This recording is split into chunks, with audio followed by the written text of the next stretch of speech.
Hey, welcome to the sit down. I'm your man Rod Love. Hey, and to my left is none other than Sister Wynn. How you doing this evening? I am doing well. New year. New Year, and the bald-headed guy on the screen without the brim tonight, Dr. Light. How you doing tonight? Let me see if I got a hat around here. Hey, Oh, hey, hey, hey, hey, and you know, I see you got one that nearby. hey, I see you got that technology working too. You see how camera zooming Yeah, in and zooming out? Yeah. Yeah, Hey, y'all ready for 2025? man, I'm ready.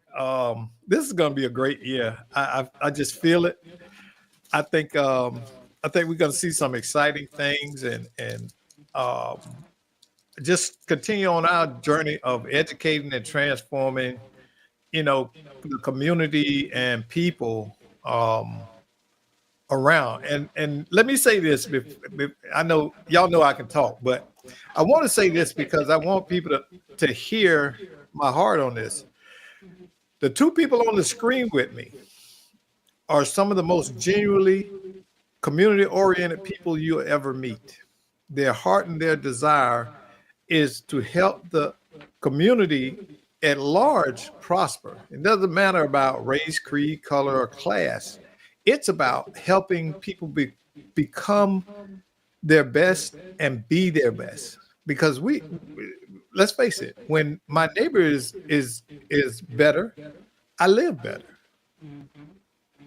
and Hey, that's but what you the know what? job. But you know what, Doc? You hit something on the head, man.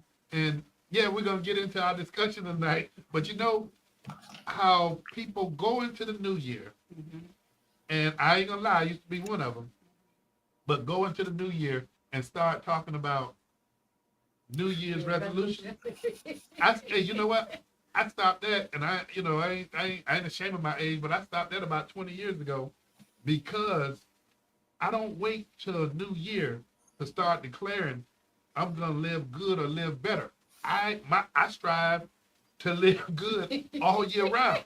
I don't wait for a new Exactly, year exactly, to say I declare I'm gonna do this or you know, y'all see me. Hey, there's some seasons that come around, and then I start telling y'all my suits fit me too tight. I need to lose some weight. I'm not waiting till the end of the year to do right, it. right, exactly, That exactly. is true. That But you is know true. that comes with our social conditioning, where we are taught these things. We celebrate birthdays and all of these other holidays. Every month now has a holiday in it. It's Super Sister Month. We went from having a birthday to a birth week to a birth month. Hey, yeah, you know what, Doc? Though, you know what? See, Doc taking me off script, but you are so right that now and these my friends. I love my friends. Let me go ahead and qualify. I love y'all. Some awful, but I got friends now that they talking about. Okay, this is my birthday month. I'm celebrating my birthday all month, The whole month. the whole month, and it sounds good to me, but come on, Realistic. come on, come on. Yeah, I Every remember. day. I remember one of my sister-in-laws asked my wife talk about what you doing for your birthday month. I said, I'm shutting that foolishness down right now. You got one day, just like everybody else. I don't do birthday months. Birthday Okay. months. Hey, I've sat there and my birthday has come and gone, and I didn't even remember. It's not that for me. It's not critical. It's just like the holidays. I don't truly celebrate the holidays. Why? Because I try to live an example of the holidays every day. Every day. Every day. Yeah, And so, Yeah. it's no different from any other day. yeah. It's Well, got me. well, listen, I'm going to tell you, I'm not going to forget my birthday because I'm going to remind my kids my birthday is the shortest Hey, month. hey. If you got to remember your birthday in February, hmm February okay. 17th, Yep, See, my the my shortest oldest month. daughter's is in February. My son and my wife. So, hmm Don't forget but it's the let me ask you shortest month. this: why won't you forget your birthday? How critical is it to you, and why? I look at, to me, birthdays to me is I'm here another year. I hmm look Mhm. at a life. milestone, Yes. and a lot And, of and people I'm can't celebrate them and I'm milestones every about year. to reach that Cause milestone. yeah, Yes. And you're so right. I'm just glad to see another year because, like Mr. Love said, some are not able to even come as far as I am with my birthday, and some don't wake up the next morning. So I'm just thankful that I'm alive to see another birthday. That's the way I look at it. So I won't begrudge you to celebrate a whole week. I understand people take off their birthday week, but the month, come on, come on, hey Doc, come on. No, Miss Love, this is my birthday month. I can work from home. Miss Love say, you want a job? You can come on. Birthday week, you can get your arms around it. Yeah. But the whole month, oh man, no, that's too much. That's too much. Yeah, So February, huh?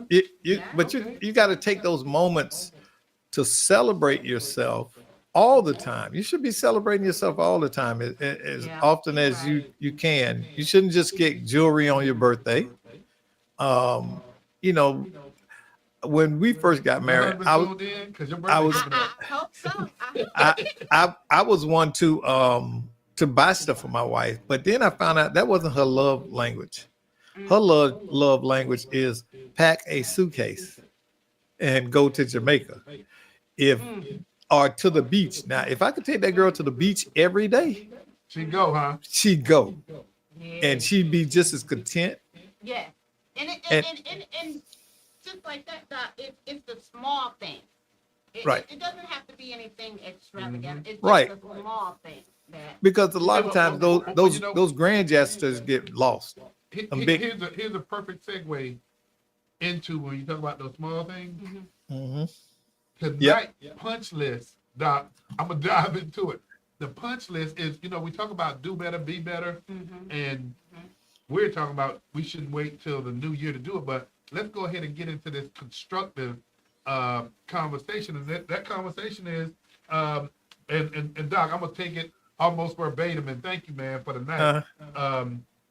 Today, we're going to have our conversation about how we dive into the essential goals of whether you're providing an after-school program, a mentoring program, senior citizen services, no matter what it is you're doing in social services, you need to measure Yeah. what it is you're doing. Yeah. And so, Doc did this one up tonight, and let's just talk about it from an academic standpoint for a second. When we talk about after-school programs or academic programs from a support standpoint, and Doc, I'm gonna be running track tonight. I'm gonna pass the baton between you and Sister Wynn. But when we talk about academic support, lead us off, man. Well, one of the things that we're finding out through research and empirical evidence over the last couple of decades is that there's a holistic way to teach, and one of the things that's emerging is social. Now, social Social and emotional, is that? and emotional learning. It's called SEL. Okay. And it focuses on teaching people, children, adolescents, and adults, because we need to take some of them back to remedial life. It teaches them how to manage their emotional state. And you ever heard the term emotional IQ? Yeah. Okay, so emotional IQ is how high your ability to self-soothe, self-regulate, and critically think your way through emotional states. Okay, and the higher your IQ, the less likely you'll deal with conflict or a problem in a negative or self-harming way. One of the things about a lot of kids with autism is their inability to manage their emotions and feelings in certain environments or in response to certain triggers. So that's critical that we learn that, because it impedes us learning everything else. You ever been in a class where there's one child that's just so disruptive that the other 22 kids can't learn? And that's why. The school system deals with it on a regular basis. Exactly. And so as a result, we're not measuring that. We're not looking at the fact that this is impacting other learners. We don't say that. We're blaming everybody but the situation. The teacher can't teach because she's too busy managing problems. But Doc, let's talk about this. And Sister Wynn and I told you when we went down our punch list, we know this is in your ballpark. This is in your wheelhouse. Yeah. But some of the things I got enough sense to want to throw this out to you and ask you this question. You know, you're talking about empathy. You're talking about communication skills. You're talking about how do you regulate your emotions and things of that nature. So break that down for us. Well, in relationship to like after school and mentoring programs and social services, when you don't have a basic emotional IQ, it impedes you receiving any substantial services that these agencies can provide. Because just like the teachers, they're going to be dealing with your issue, your emotional issue, and so that's why we got to go to social and emotional learning. That's why we got to do that now, because we were just teaching academics, but we weren't teaching people appropriate behavior in situations. You know. And go ahead, Ms. So Wade. then, if that's the case with the social and emotional learning, wouldn't the parent also need to be involved with that teacher? You know, I'm gonna pass the baton back to Doc, and you bring up a good point. But from my perspective, how would a parent know what they don't know? You know, Yeah. and so, you know, Well, when we talk about, but go ahead. that's where things like an IEP come in. Okay, But Doc, still, when you talk about IEP, that's something that the school, well, a lot of the school systems deliver or provide that. Yeah. Extra So- but they have the input. They're supposed to have the input of the parents, and give the parents a framework that coincides with the one at school that is in place at home. Hey, Doc, You understand? So we're not speaking in code. IEP. Come on. I know what it is. Individual education program.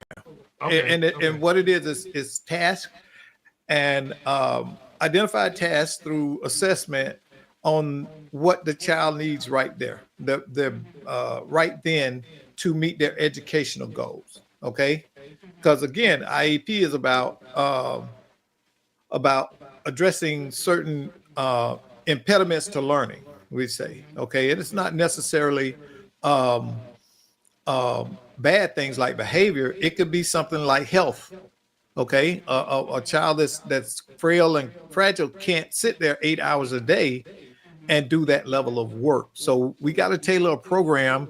You know, he might do 20 minutes of work, and then he rests for 3 hours, or she rests for 3 hours. Then we come back and we do the next segment. It's individual. Individual is the key word. Educational program, and it's to meet their educational needs. And it.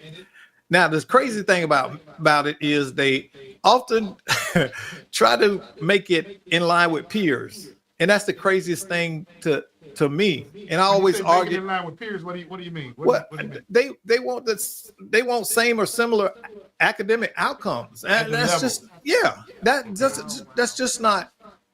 You know, people don't want to say the child is, for lack of a better word. Now, y'all don't be calling me. I don't practice no more. I'm retired, so I'm gonna use this word.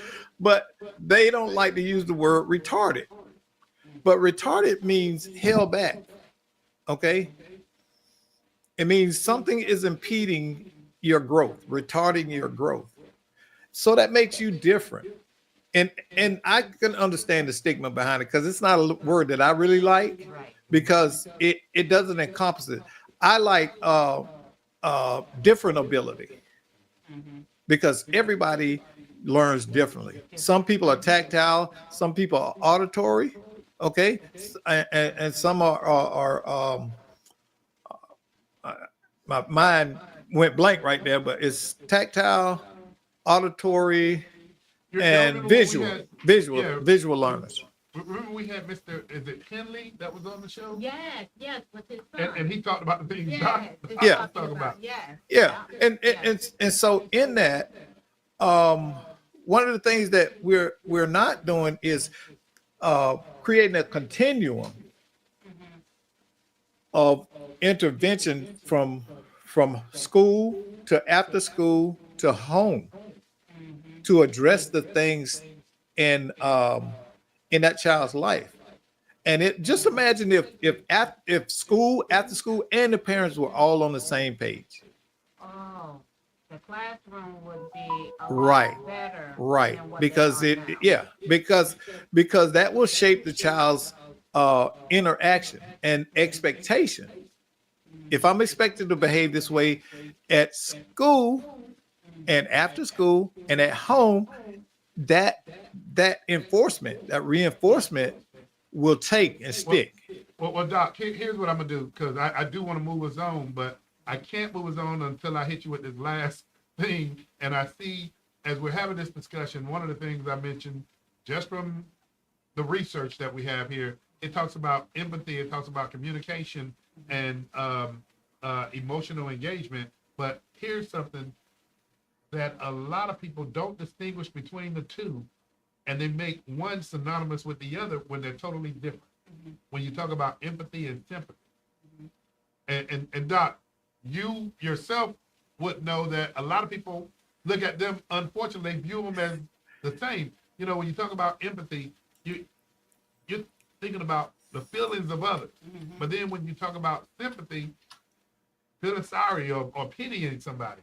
But you have folk that don't distinguish between the two, and that's something I think, you know, when we're talking about just engagement with young people, we need to have them understand the difference between the two, because if you can relate to how you make somebody else feel or how they feel based on some other triggers, Right, right. then you're halfway there. Halfway. That's the key. Halfway. But Okay, and here's a simpler definition of it. Empathy is understanding the emotion. Sympathy is feeling the emotion with the person. See, when you have empathy, you understand how that Correct. person will feel or what they're experiencing emotionally. And for counselors, it's an impediment to have that sympathy. I can have empathy, but my job is to get you to find a solution to the problem that is making you unhappy or impacting you. See, you know, it's like your kid. You know, daddies will say, when the kid falls, dad say, "Okay, you all right? Get up, let's go." Mama run over, "Oh, my poor baby," and that's a great illustration of both sympathy and empathy.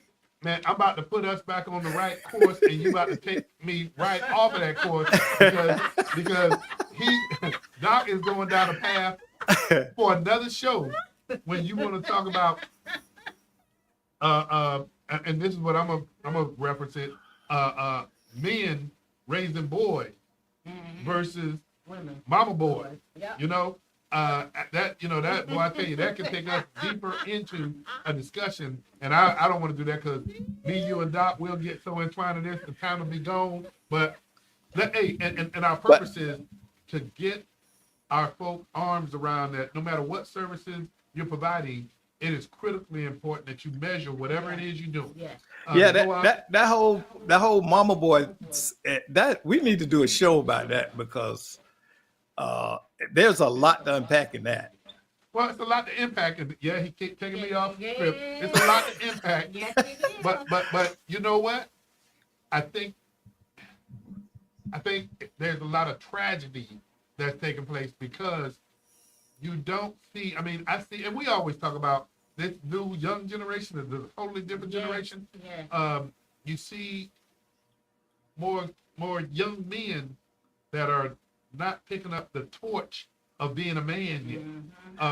And I think a lot of it is because Later in life. they're being enabled by their mom or a woman in their life, that, you know, a lot of, let's just say it, you have a lot of men that are being raised, if not by their mother, by their grandmother or auntie. Yeah. But listen, you know what I've noticed about that too? What's the true thing, and it's never talked about, is the emotional state of these young men. many of them cannot regulate their feelings. That's why they out there killing and doing all this crazy stuff, because they don't know how to regulate their emotion. They don't have social and emotional learning.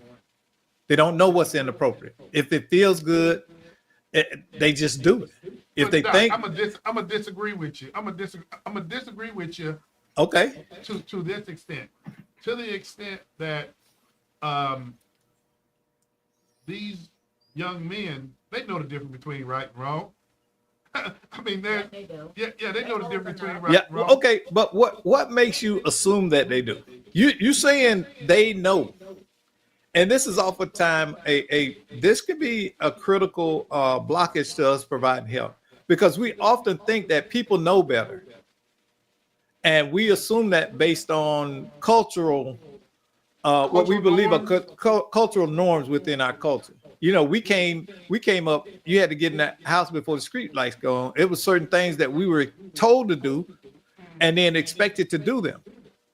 So Doc, if you ask me the question, do I believe that they know the difference between right and wrong? If you go into a store and you put something in your pocket, why is it that you putting it in your pocket to hide it? It's because you know it's wrong for you to go out that store without paying for it. If you go and Not if okay. I'm glad you're on this topic. We are getting off topic, but it's on. It's all because of you. Yeah, but listen. Okay, let me say this. I got to be careful how I say this.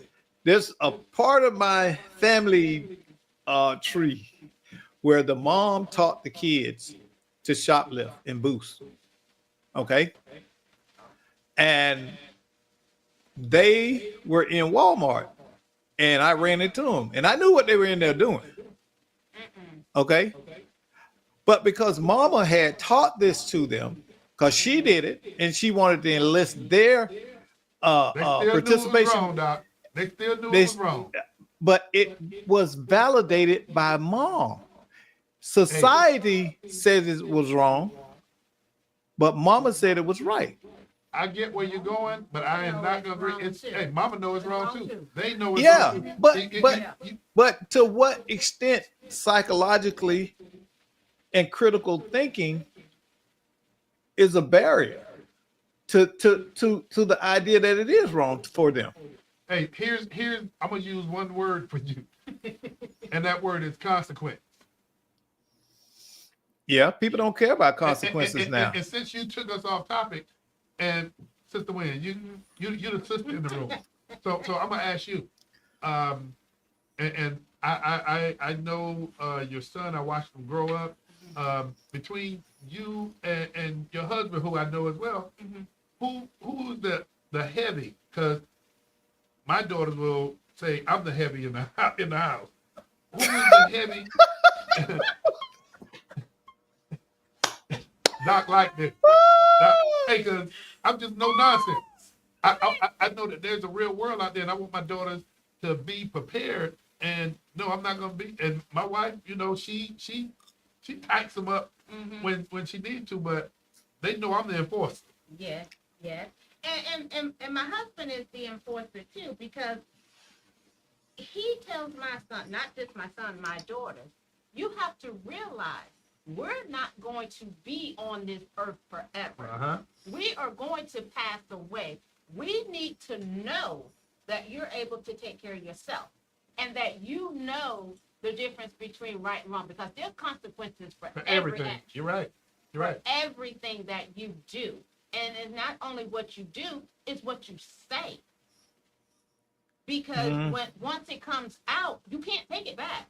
And boy, you got to be careful what comes out of your mouth. Yes, and like they say, that tongue is a sword, and it will cut you. So you have to be careful what you say and what you do. Yep. And not only that, he has 2 little girls. So you have to think and know that they are watching what you do and how you act. You know, it's something that is often said that people will listen to what you say, but they'll watch what you do. Yeah. And so, you know, that's why. And I know your daughters as well. But when we talk about young men, and that's why I wanted to ask you about that. I don't have boys, but I will tell you, my daughters will tell you, you can't tell because you're just as hard on us as if you had a son. And I'm not hard just for the sake of being hard. Love my girls to death, but I want them to be prepared for the real world, the no nonsense world. And if I get them prepared for that, then the rest of it be easy. I always say the world will chew you up and spit you out if you're Because not ready for it. because the world doesn't owe you anything. No, they don't. And people That's why they don't will people chew don't you get up and that spit you reality. out. I don't And owe you you know, anything. think about this. And I had a term where I told this lady this in the store. You know, people let their kids just run around and do everything, right? And her son ran by and pulled out all this stuff and hit me with a basket on the way. And I pushed the basket back. And she looked at me and rolled her eyes. I said, listen, that's your child. That's not my child. Okay. I don't care anything about him. You should have trained him not to do this kind of stuff in the store. Because everybody don't think your child is cute. That's your child. Doc, I get exactly what you're saying because we grew up in a different dawn. Hey, when you went to the grocery store with your mom back in the day, you knew to walk. You knew what distance to walk behind her. You knew not to be looking at the shelf and pulling stuff. And what was the thing she told you at the door going in? Don't ask for nothing. Don't touch nothing. There you go. Don't touch nothing. Yeah. Hey, but you know, it was 5 of us. So it was always one of us that said, "Ma, can we get?" And the rest of us would look. We would be looking because, you know, back in them days, you could get smacked and no big thing. Now you smack, somebody got the camera out, and then you get out the store and police with DCF. Yeah, Mm-hmm. that is true. I don't say I wish. I just would hope some of the old values that we have, we can kind of instill those in some of the young folks. Because we want to be, fun. Well, we facing a time, and it all sounds pretty and good, but we got to look at the fact that if you go on social media, you see 60-year-old mamas dancing with the 20-year-old and the 35-year-old daughters and trying to be seen and be relevant. So values aren't what they used to be. These people don't know modesty. They don't know appropriate behavior because everybody else is acting just like them. Yeah. But you know, and Doc, you're right on this point. What's the girl name that was on like one of those reality? Jocelyn? Atlanta. She was on Atlanta I know which Housewives. Yeah. And I guess she was married to Stevie J or something. And she has her own show. I just saw it this weekend. I was flipping through the channels. And when you see that these young ladies are on these shows and they got these big bodyguards that are allowing these women to fight each other. And then Jocelyn will come in and say, okay, that's enough. And I'm like, what state are they in where you see because it's all staged. They are. Man, Doc, if you saw what I saw, them blows wasn't staged. Listen, that stuff is staged because, like you say, if it was real assault, there's no state in the union where you can get away with that. Well, you know what? Here's what I'm gonna say to you. And assault is not about somebody reporting it, huh? It is. It's just bad to see. So why are not? Even if it's staged, hold up, Doc. But even if it's staged, think about the message that you're sending to everybody else who don't understand. Just like WWF or WWE. Now that's staged, but people, that is a big money maker for something that's staged, and all you see and. I like that WWF. I remember Hulk Hogan and all the boys, but I knew it was staged. Yes. You know, so. But for us to even be on television doing that type of things is Wait. You said us. Ain't no when I us. say That's us, I them. mean well them. I mean But But I see, know what you. black But I women know what you're yeah, saying. I Yeah. know, women but we are on not. television doing that type of thing. It makes us like, how was you brought up? Is that all you know? Let's see something But positive that you're doing, not just Hey, but I'm gonna take you back because I don't want the audience to think that okay, we're sitting up here identifying just these African American shows. I'm gonna take y'all back to the days where this thing started. When you go back to the Jerry Springer days, yeah, I forgot. yeah, you know, yeah, Yeah. Ricky was it Ricky Lake? yeah. See, people Yeah. don't remember them, Yeah. Um, but they what's the what's they the were other the lady? pioneers. What's the other lady that the guy, With the the first murder glasses? was on? No, that's Sally Jesse Raphael. The blonde lady, and they took her off the air when this gay guy had a crush on the other guy, and the Oh, guy didn't know. and when it and killed them. Yeah, and killed him. I remember. I don't know who that was, but I remember that. Yeah. Yeah, so you know, but we've made um, antisocial behavior into entertainment in this country. Violence is entertainment. Yeah. Think Hey, about and it's more sensational. You get more clicks on something that's bad, that's derogatory, that's violent. Yeah. You get more clicks. Yeah. Now, And so what's the social outcome for that for us? well, we What already see happens? what it is. We already see what takes place. Degrading, I guess what you would call the social, and people get into this debate about morality, and I get it. My morality, I shouldn't tell other people that they need to live by what I did because we all are raised differently, the values and everything. But come on, we do know there's a threshold, if you would, between right and wrong, and I mean we're talking about some of those things now. But we all been raised differently, but there's some of the same values that Right. everybody Yeah. There are should have. I agree. There are universal values, Yeah. and so we need to be mindful of that. But that's hard to do when you are watching or experiencing do what I said, not as I do. Yeah. And we have a lot of that in leadership now. We got politicians who openly and blatantly lie. They know you know that they know they lie, but they still lie. But you know what? We're having this conversation, and you know, just like Let's Talk Nation with attorney Greg Jackson and myself, our objective is the same as Let's Talk Nation, and that is, yeah, we can continue to have this conversation, but where do we go from here? What is the solution? And we don't have all the answers. Right. But I will say this: there's some things out there that's taking place incrementally that I agree with, and one of the things that probably is going over a lot of people's head right now, and that is the law that the state of Florida, that the Florida legislature enacted, that I believe it is in place now regarding underage children being able to get on certain platforms, social media platforms. Oh yeah, because they got the block up where if you operate an adult site of any kind, you have to scan your driver's license each and every time you log in to get there. Oh wow.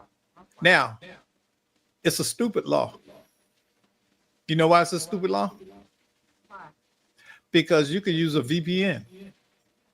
And To block. it's when not you come- a VPN. It's just in Florida. So all you gotta do is turn on your VPN and go But go Doc, onto let the me ask you site. this. But let me ask you this, because I don't understand that.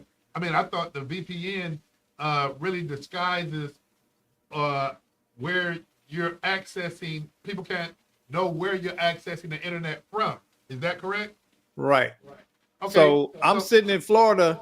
My VPN is set up for Seattle, Washington. Okay, I get it. But you know what? Here's what I'll say. That incremental step with having to show your driver's license, which has your date of birth on it, at least that's a barrier for some children who shouldn't be on the internet. Listen, the kids know the tech better than you do. But Doc, so you said 100% of kids got that smartness that they're gonna figure a way around. I mean, Think that, about the things you used to share with your friends when you found a lick or you found an opportunity to get over when you was a kid. man. All the kids knew it. Hey, I'm Fannie Mae's son. So you ain't Fannie gonna tell Mae on was- yourself. Hey, Fannie Mae was hard on us. I didn't know what the inner city looked like till my sophomore year of college.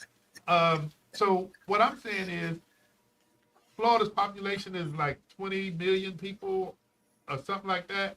What I'm saying is, and I don't know what percentage of that population is kids under 18, but I'm throwing out a number. Let's just say you got 3 million kids out of 20 million that's under 18, and that driver's license check, while you may have a lot of smart kids that know how to get around it, if you stop 1 million from getting to that adult site, That's good. that's good. That's a start. Yeah. But listen, in that culture, that information goes around so fast. Like, do you know how to get the ink out of money from bank robbery? I never thought about that, Doc. See, it's about circles. Don't put nobody on those. Don't put us on. I'm not gonna tell you. I'll tell you off the air. Hey, I'll tell you off the air. Why? Because listen, the circle I once traveled in, that kind of stuff was passed around as information. Hey, I be trying to get dollars with doggone writing on me. You talking about getting ink out of man?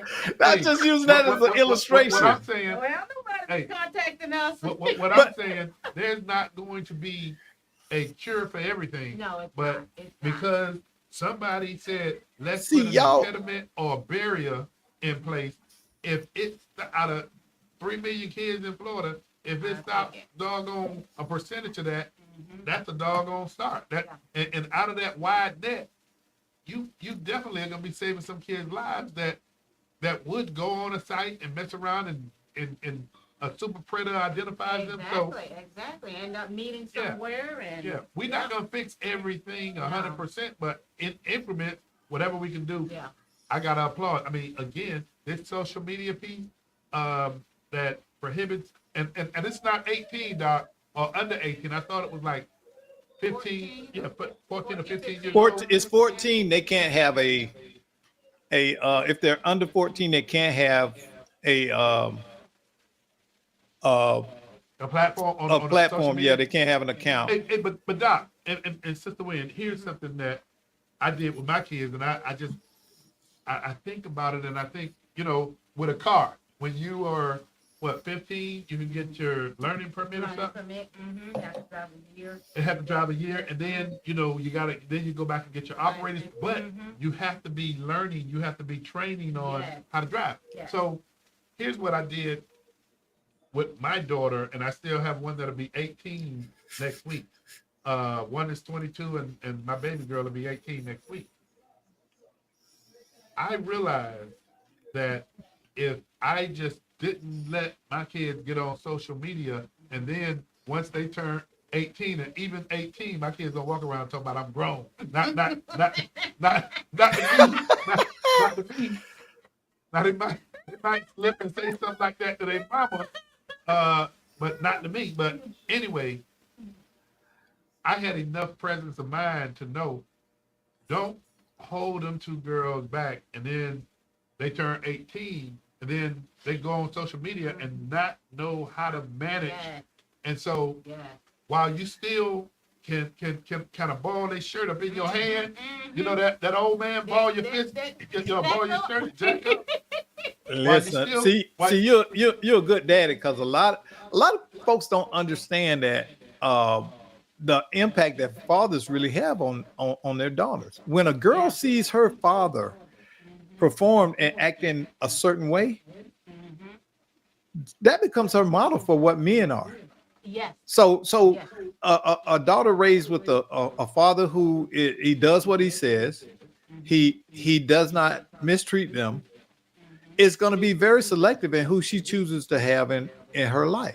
Well, anyway, they sometimes I'm sure they didn't love me all the time based on But what, that's life, and though. based on what Doc, because Doc is giving a plug for our responsible fatherhood initiative. But I hear the it's not plug. your job to be loved by them. It's your job to love them.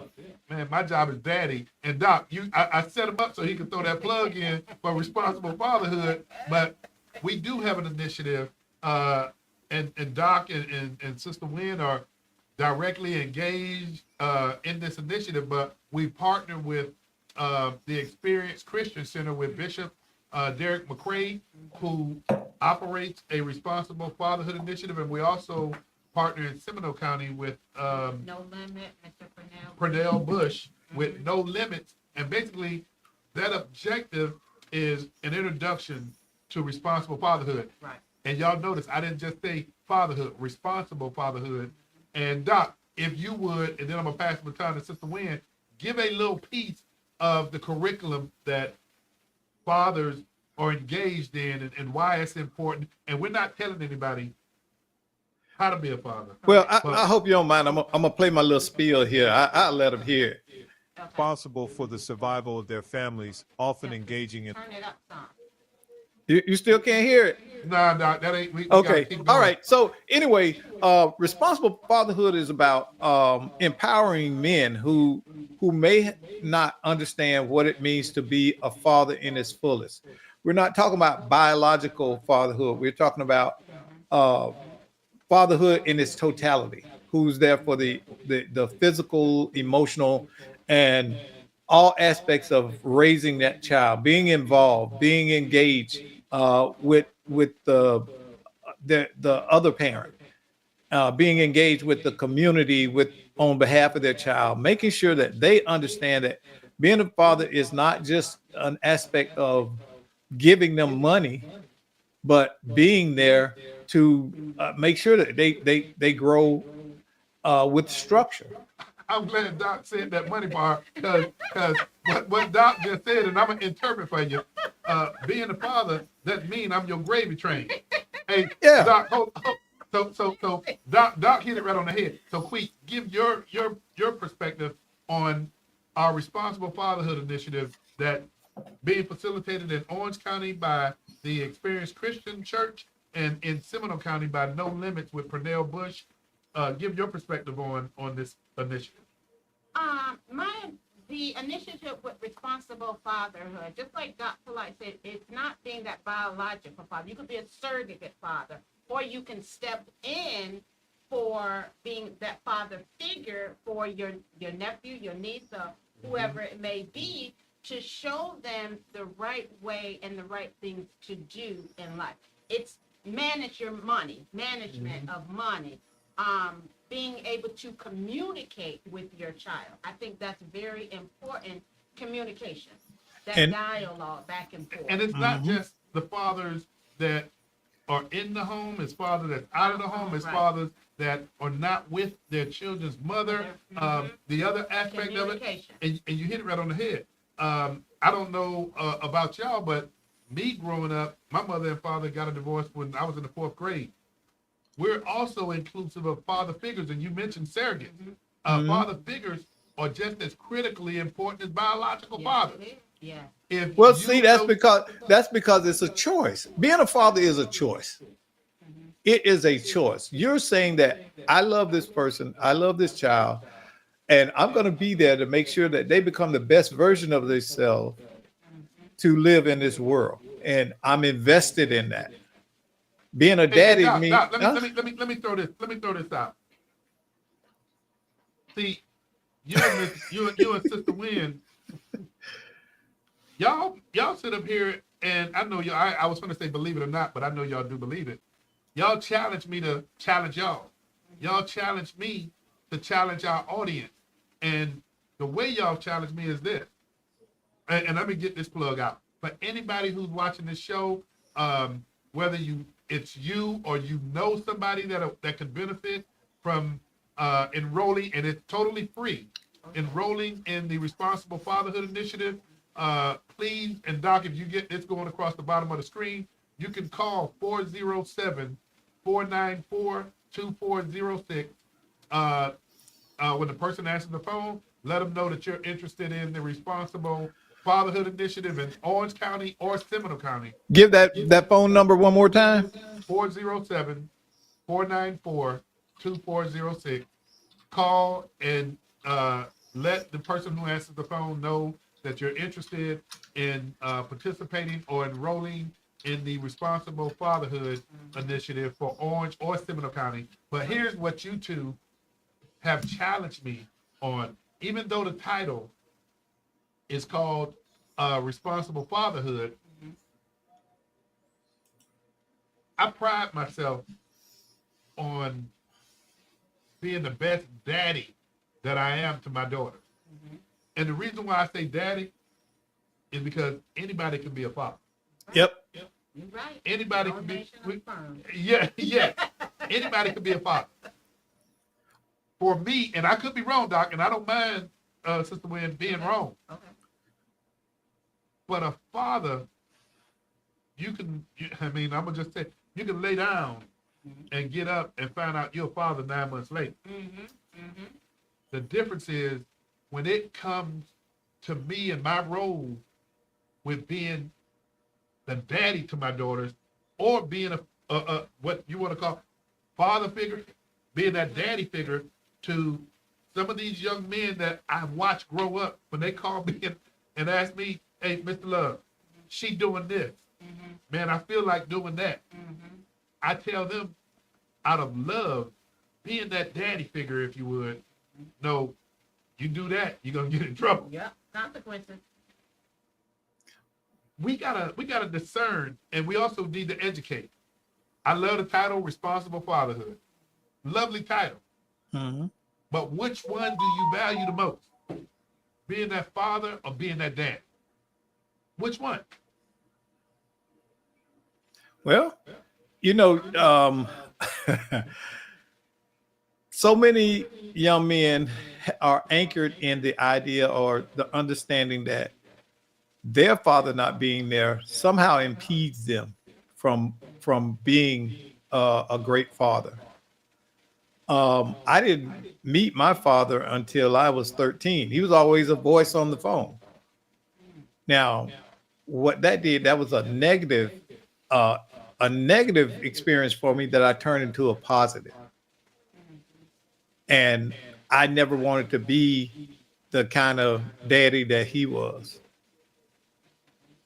And so I didn't want kids all over the place. I didn't want to not be detached from my kid's life. And unfortunately for me, there was a period where I had to, but that's a whole show. that's a but Doc, because we got a few minutes left. I think it's critically important because I hear Doc, and you don't often hear Doc reaching for words, because I hit him with something that we've never talked about. Right? Yeah. The difference of, we've prided ourselves on this fatherhood thing, but Yeah.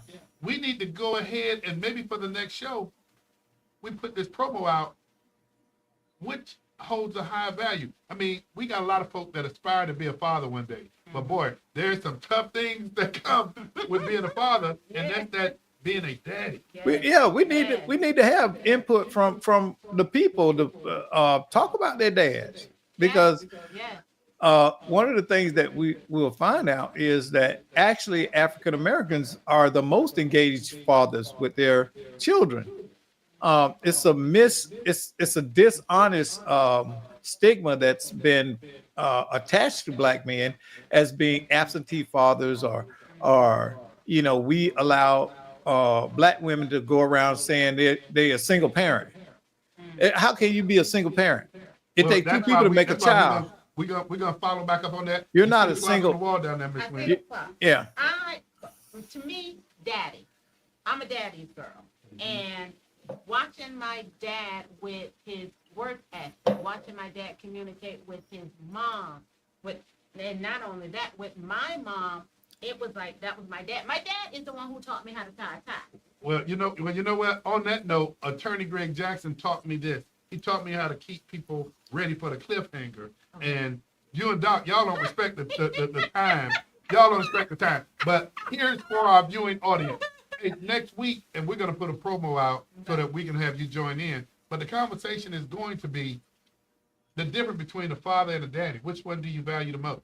Or do you value them both the same? So, hey, Dr. Yeah, Malak, what's more important, being a father or daddy? I like the way you Okay, said I that. like the way you said that. Hey, to everybody who tuned in to the sit down, hey, we appreciate you. We love to have you. Tune in next week.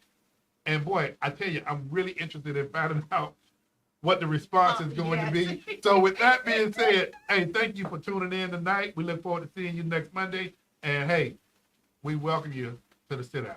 See you next week.